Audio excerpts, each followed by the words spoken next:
À Kiev, les bombardements s'intensifient quand les combats se rapprochent de la grande ville stratégique de Dnipro, dans le centre. Son aéroport a été bombardé et largement détruit. Et ce mercredi, Russes et Ukrainiens doivent relancer les pourparlers après une concession importante du président ukrainien Volodymyr Zelensky, qui se dit prêt à renoncer à adhérer à l'OTAN.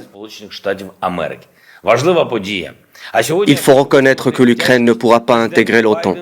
Nous avons entendu pendant des années que les portes étaient ouvertes. Nous avons entendu aussi que nous ne pouvions pas y adhérer. C'est la vérité, il faut le reconnaître.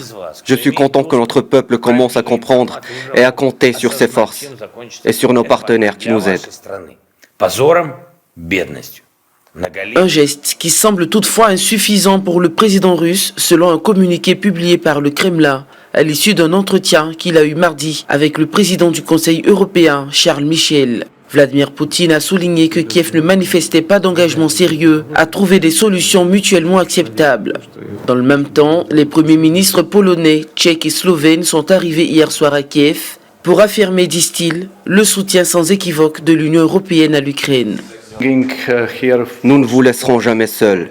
Nous serons avec vous parce que nous savons que vous vous battez non seulement pour votre liberté, mais aussi pour nous.